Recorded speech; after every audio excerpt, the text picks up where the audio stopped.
నమస్కారం. Central agricultural university నుంచి ఒక అద్భుతమైన ఉద్యోగ ప్రకటన గురించి ఈరోజు మనం తెలుసుకోబోతున్నాం. పర్మనెంట్ ప్రభుత్వ ఉద్యోగాలు, అదిరిపోయే జీతాలు, పూర్తి వివరాలేంటో ఇప్పుడే చూసేద్దాం. 10వ తరగతి, ఇంటర్ లేదా డిగ్రీ లాంటి అర్హతలతోనే ఒక స్థిరమైన ప్రభుత్వ ఉద్యోగం సంపాదించాలని ఎదురుచూస్తున్న వాళ్లకి ఇది నిజంగా ఒక గుడ్ న్యూస్. ఎలాంటి అవకాశాలున్నాయో చూద్దాం పదండి.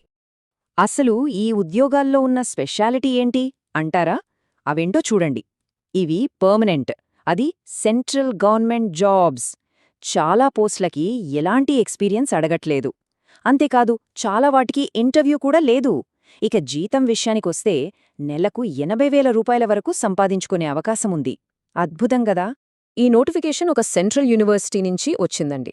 అంటే ఇది ఏదో ఒక రాష్ట్రానికి సంబంధించిన ఉద్యోగం కాదు, ఇది సెంట్రల్ గవర్నమెంట్ జాబ్. దీనివల్లేంటంటే దేశంలో ఏ రాష్ట్రం వాళ్ళైనా అప్లై చేసుకోవచ్చు. ఇది చాలా పెద్ద ప్లస్ పాయింట్. ఇక్కడ గమనించాల్సిన మరో ముఖ్యమైన విషయం జాబ్ సెక్యూరిటీ. ఇవి పర్మనెంట్ పోస్టులు, కాంట్రాక్ట్ కాదు.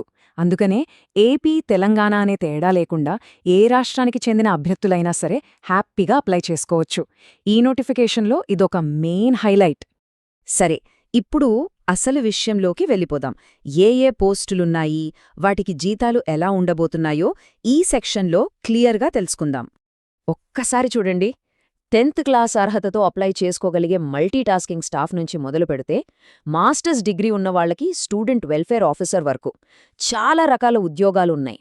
జీతాలు కూడా తక్కువేం కాదు.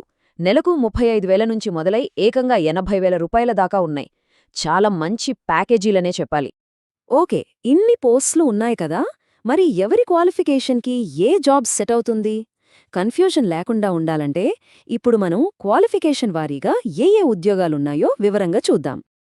రైట్. ఈ సెక్షన్లో మనం 10th క్లాస్ నుంచి మాస్టర్స్ డిగ్రీ వరకు ఒక్కో క్వాలిఫికేషన్కి ఏ పోస్టులున్నాయో చూద్దాం. దీనివల్ల ఎవరికి వాళ్ళు తమకు సూట్ అయ్యే జాబ్ని ఈజీగా సెలెక్ట్ చేసుకోవచ్చు. ముందుగా 10th క్లాస్ పాస్ అయిన వాళ్ల కోసం చూద్దాం. వాళ్లకోసం మల్టీటాస్కింగ్ స్టాఫ్ అంటే ఎంటీఎస్ పోస్ట్ ఉంది. దీనికి వయసు 18 నుంచి 25 ఏళ్ల మధ్య ఉండాలి. ఇక జీతం దాదాపు 35,000 రూపాయలొస్తుంది. అన్నిటికన్నా ముఖ్యంగా దీనికి ఎలాంటి ఎక్స్పీరియన్స్ అవసరం లేదు. జస్ట్ 10th పాస్ అయితే చాలు. సరే, మరి ఇంటర్మీడియట్ పాస్ అయిన వాళ్ల సంగతేంటి? వాళ్లకి లోయర్ డివిజన్ క్లర్క్ అంటే ఎల్డీసీ పోస్టులున్నాయి. దీనికి బేసిక్గా కంప్యూటర్ టైపింగ్ తెలిసి ఉండాలి. పెద్ద కష్టమేం కాదు. నెలకు దాదాపు 39,000 రూపాయల జీతం వస్తుంది. ఇక డిగ్రీ పూర్తి చేసిన వాళ్లకి ఇంకా మంచి ఆప్షన్స్ ఉన్నాయి. ఏ డిగ్రీ చేసినా పర్లేదు. అప్పర్ డివిజన్ క్లర్క్ అంటే యూడీసీ పోస్టుకు అప్లై చేసుకోవచ్చు. ఒకవేళ కంప్యూటర్ సైన్స్లో డిగ్రీ ఉంటే కంప్యూటర్ ఆపరేటర్, సైన్స్ స్ట్రీమ్లో డిగ్రీ ఉంటే ఫీల్డ్ బై ల్యాబ్ అసిస్టెంట్ పోస్టులు ఉన్నాయి. వీటికి జీతం కూడా చాలా బాగుంది.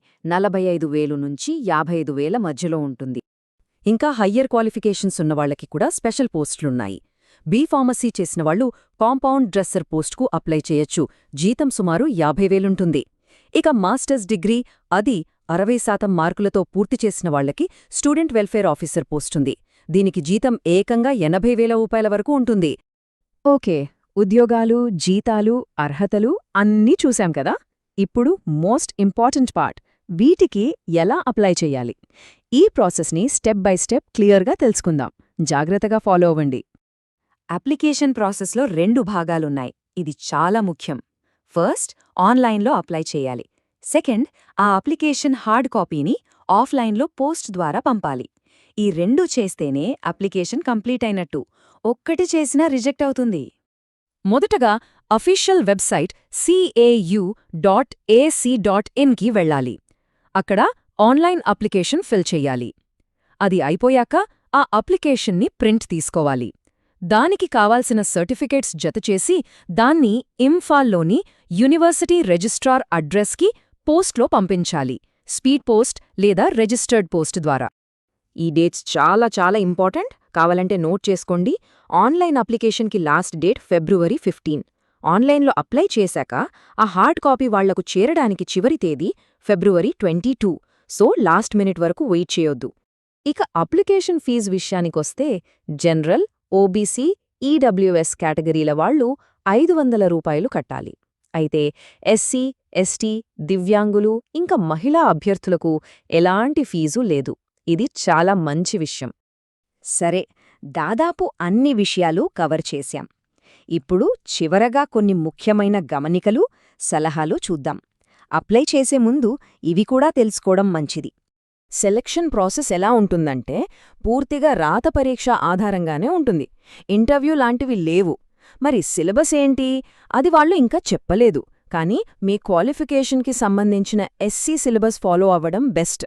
ఇక జాబ్ లొకేషన్ మొదట్లో ఇంఫాల్, మణిపూర్ లాంటి చోట్ల పోస్టింగ్ ఉండొచ్చు. కానీ ఇవి సెంట్రల్ గవర్నమెంట్ జాబ్స్ కాబట్టి ఆ తర్వాత ట్రాన్స్ఫర్ ఆప్షన్స్ ఉంటాయి. ఈ మాట ఎప్పుడు గుర్తుపెట్టుకోండి. జాబ్ వస్తేనే అసలైన పండగ. పండగలొస్తాయి, వెళ్తాయి. కానీ ఒక మంచి ఉద్యోగమొస్తే జీవితాంతం ఒక భరోసా ఉంటుంది. సో ఫోకస్ అంతా అప్లికేషన్ మీద పెట్టండి. చూశారుగా, ఇంత మంచి జీతం, పర్మనెంట్ జాబ్ సెక్యూరిటీ అన్నీ ఉన్నా ఇలాంటి సెంట్రల్ గవర్నమెంట్ నోటిఫికేషన్లు మళ్లీ రావు. మరి వచ్చిన ఈ గోల్డెన్ ఆపర్చునిటీని అందిపుచ్చుకోవడమే తరువాయి.